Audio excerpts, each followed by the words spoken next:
بسم اللہ الرحمن الرحیم. Second year electrical. آج ہم ریوائز کر لیتے ہیں moving permanent magnet moving coil instrument, جس کو PMMC انسٹرومنٹ بھی کہتے ہیں. بیسیکلی موونگ کوائل انسٹرومنٹ تین طریقوں پر بنائے جاتے ہیں.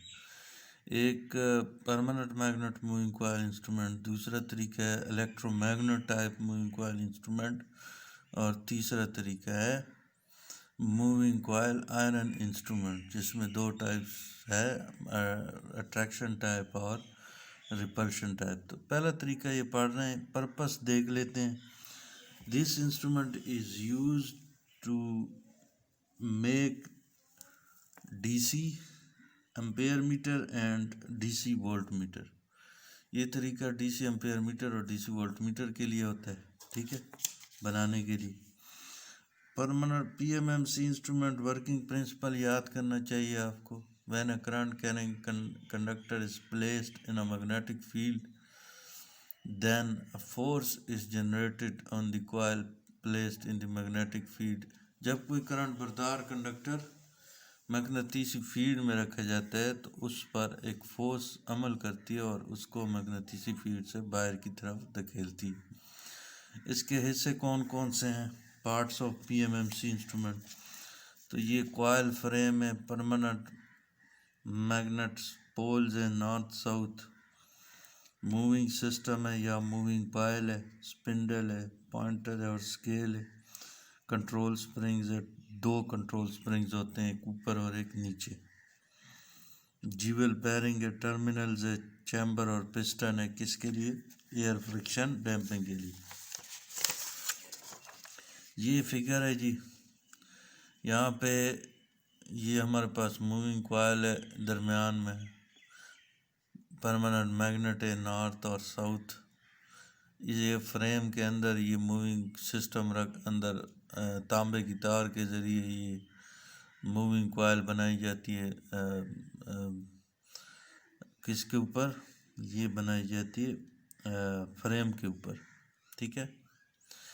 یہ اوپر سپنڈل ہے، یہ جیول بیرنگ ہے، جیول بیرنگ کے ذریعے پوائنٹر کو پیوٹ کیا ہوا ہے یہاں پہ، اور یہ اسکیل ہے. ان کی اسکیل یونیفارم ہوتی ہے. یونیفارم سے مراد کہ ان میں 10 چھوٹی لائنیں ہوتی ہیں اور پھر 1 2 3 4 5 اس طرح سے بنایا جاتا ہے اسکیل. یہ دو ٹرمینلز ہیں، ٹھیک ہے. اب جب یہاں سے talk on the conductor of loop, یہاں پہ جو کنڈکٹر ہاریزونٹلی پڑے ہوئے ہیں، فیڈ کی سمت میں پڑے ہوئے ہیں، یہ تو یہ جو ہے یہ جو کنڈکٹرز ہے اوپر اور نیچے والا، یہ دو کنڈکٹر، ان پر فورس 0 عمل کر رہی ہے. کیونکہ یہ فیلڈ کے ساتھ 0 ڈگری کا اینگل بنا رہے ہیں. تو فارمولہ ہے F = BIL sine theta. Sine theta کی جگہ جب 0 اینگل پٹ کریں گے تو F 0 آ جائے گا. تو اوپر اور نیچے جو کنڈکٹر ہے ان پر تو فورس نہیں لگ رہی. اب جو کنڈکٹر عموداً پڑے ہوئے ہیں فیلڈ کے ساتھ، ان پر کچھ نہ کچھ فورس لگ رہی ہے، بلکہ میکسیمم فورس ان پر لگ رہی ہے. یہ ٹرمینلز ہے، ٹھیک ہے. تو talk on the conductor of loop placed perpendicular to the field is found by Fleming's left hand rule. Fleming left hand rule کے ذریعے آپ ٹارک معلوم کر سکتے ہیں. جیسے یہ کنڈکٹر، اس میں کرنٹ اوپر کی سمت میں ہے تو میں یہ درمیانی انگلی اوپر رکھوں گا، یہ فیڈ کی سمت میں رکھوں گا، تو یہ انگوٹھا بتا رہا ہے کہ یہ جو ہے یہ کنڈکٹر اندر کی سمت میں جا رہا ہے، ایسے اندر کی سمت میں، یہ اندر کی سمت میں یہ شفٹ ہو رہا ہے، ٹھیک ہے.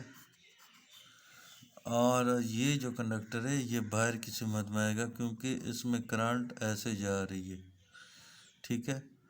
تو اب کرنٹ جو ہے وہ اس میں نیچے کی سمت میں، فیلڈ اس طرح ہے، تو یہ انگوٹھا آپ کو بتا رہا ہے کہ یہ کنڈکٹر باہر کی طرف دھکیلا جائے گا، تو یہ باہر آ رہا ہے. تو اس طرح سے یہ جب لوپ گھوم جاتا ہے تو اسپنڈل بھی گھومتا ہے، اس سے یہ پوائنٹر جو ہے یہ اسکیل کے اوپر چلا جاتا ہے، اور اسکیل کی جس ویلیو پر یہ پوائنٹر جائے گا تو وہ یہ والی کرنٹ بتائے گا جو ہم نے ان نون کرنٹ ٹرمینلز کے ذریعے دیے، ٹھیک ہے. اب اس انسٹرومنٹ کے پرماننٹ میگنیٹ انسٹرومنٹ کے کچھ ایڈوانٹیجز دیکھ لیتے ہیں. ایڈوانٹیجز کا یہ ہے کہ یہ ڈی سی پر یوز ہوتا ہے، یعنی کہ یہ ڈی سی سپلائی کے لیے میٹر بنائے جاتے ہیں، لیکن اگر ریکٹیفائر کو استعمال کیا جائے تو یہ اے سی پر بھی استعمال ہو سکتے ہیں. پاور کنزمپشن ان کی لو ہے، پاور کم خرچ کرتے ہیں. یونیفارم اسکیل ہے ان کے اندر، اسکیل ان کی یونیفارم ہوتی ہے. Scale is quite long up to 300 degrees, ان کی جو اسکیل ہوتی ہے کافی لمبی بنائی جا سکتی ہے. ناٹ افیکٹڈ وتھ ٹمپریچر، یہ ٹمپریچر یا درجہ حرارت سے افیکٹ نہیں ہوتے. اینڈ پرووائڈ ایکوریٹ ریڈنگ، اور درست ریڈنگ دیتے ہیں. Range can be increase further, ان کی رینج یا اسکیل کو مزید بڑھایا جا سکتا ہے اگر ان کے ساتھ شنٹ اور ملٹی پلائرس کو کنیکٹ کیا جائے. اور دے آر فیمس، یہ زیادہ مقبول ہیں. ٹھیک ہے. ڈس ایڈوانٹیجز کیا ہے؟ Can be used only for D C mostly, زیادہ تر یہ ڈی سی سپلائی پر ہی استعمال ہوتے ہیں. ٹھیک ہے. Moving system is very sensitive, ان کا جو موونگ سسٹم ہوتا ہے وہ بہت سینسٹیو ہوتا ہے. مائکرو امپیئر میں بھی کرنٹ دیں تو پھر وہ کیا ہوگا، ڈیفلیکٹ ہوگا. تو یہ زیادہ سینسٹیو ہونے کی وجہ سے پھر مسئلہ یہ ہوتا ہے کہ اگر تھوڑی زیادہ کرنٹ بھی دے دی نا آپ نے تو وہ جلنے کا زیادہ اس کا خطرہ ہوتا ہے. دے آر ایکسپینسو، یہ جو آلات ہوتے ہیں پی ایم ایم سی یہ زیادہ مہنگے ہوتے ہیں. اور become getting old due to springs and magnets they cause errors, اگر یہ پرانے ہو جائیں وقت کے ساتھ ساتھ، جب تھوڑے پرانے ہو جائیں میٹر، تو ان کی اسپرنگز میں وہ کچھاؤ نہیں رہتا اور میگنیٹس کی وہ میگنیٹک فیلڈ نہیں رہتی، جس کی وجہ سے ان میں ایررز آ جاتے ہیں. اوور لوڈنگ کیپیسٹی از لو، یہ زیادہ کرنٹ کو برداشت نہیں کر سکتے. ٹھیک ہے. If more current pass through the moving system they become fused, اگر تھوڑی زیادہ کرنٹ آپ نے ان کی موونگ سسٹم کو دے دی یا ان میں سے گزاری تو وہ کیا ہو جاتے ہیں، فیوزڈ ہو جاتے ہیں. تو یہ تھا ریویژن کے لیے. نیکسٹ لیکچر میں کوشش کروں گا کہ الیکٹرو میگنیٹ ٹائپ انسٹرومنٹ اور موونگ آئرن انسٹرومنٹ کو بھی ریوائز کروا دوں. ٹھیک ہے جی، تھینک یو ویری مچ.